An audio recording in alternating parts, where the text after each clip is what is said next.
The PlayStation 5 is already talking about a mid-generation refresh, and I cannot diggle it. Can you, though? Before we begin this discussion, I just want to make it perfectly clear that I really like my PlayStation 5. I am very much enjoying the PlayStation 5.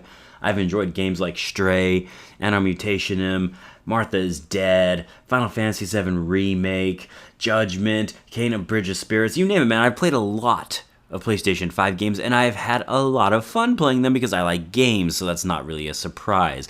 But when I say that the PlayStation 5 is now already getting a mid-gen rumor, if this happens, I'm not going to buy this. It's just not worth it. It's not worth my time, and it's definitely not worth my money at this point.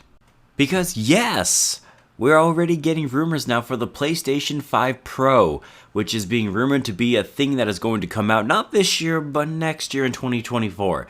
And I don't know about you, but it feels like I just got my PlayStation 5, and I was a relatively early adopter. I didn't get it day one, mostly because, like many other people, I couldn't get it day one, but I did get it just before Christmas, thanks to the help of my brother. Thank you, brother. So I was able to try it somewhat relatively sooner rather than later compared to most people, but a lot of people couldn't get it when it first released. They had to wait well over a year before they could get their hands on this or pay an absurd price through scalpers. We're talking maybe even up to over $1,000 just to be able to play their PlayStation 5.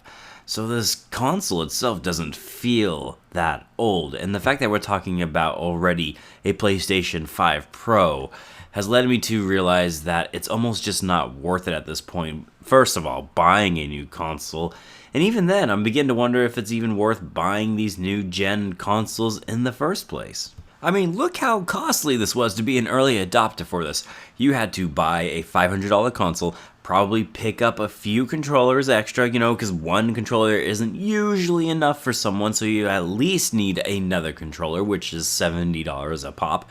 Maybe you want the camera, maybe you need another SSD because the memory in your PlayStation 5 isn't all that great, especially if you want to play the new biggest and latest AAA games. Those things usually rack up between 70 and 120 gigs a pop. And the PlayStation 5 only has, 650 that you can actually use. So you put in all this extra money, not to mention you need a new TV because the HDMI 2.1, your TV probably wasn't quite compatible with that. And if you wanted to get the best experience for your PlayStation 5, when it launched, those new shiny HDMI 2.1 4K extra nice TVs that you need, those ran about $1,500 to $2,000 when the PS5 launched. So we're talking you could have spent anywhere between $1,000 and $2,000, almost $3,000 for your next gen experience.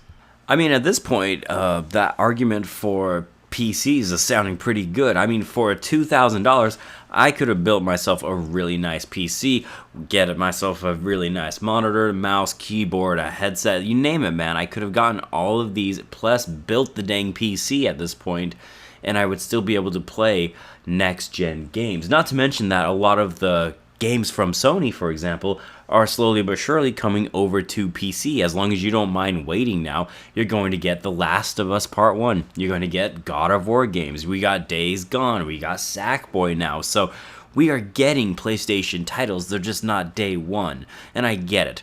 Maybe you want to play those games day one. I understand that. And maybe, yes, and this is definitely true, that console gaming is still more convenient in the long run than PC gaming.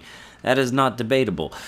But I don't know if it's worth that asking price. And now that I can get all these games, and that includes Xbox titles too. I've seen nothing but a ton of Xbox titles like Forza, for example, play on PC because, it's Microsoft, right? So why wouldn't they bring their games to PC? But when I look at this and I go, I can get the majority of PlayStation titles now, I can get the majority of Xbox titles now, I can get the majority of AAA titles now, and there's just a never-ending cycle of awesome and unique indie titles now. Why am I spending so much money on these consoles? And the fact that we're already talking about a mid-gen refresh on the PlayStation 5 and the Xbox Series X, I'm out, man. There's no way I'm going to spend another $500, and it's probably going to be more than $500, but I'm not going to be spending that money to get a PS5 Pro. At this point, I feel like my money is better spent just building my own PC and going that way.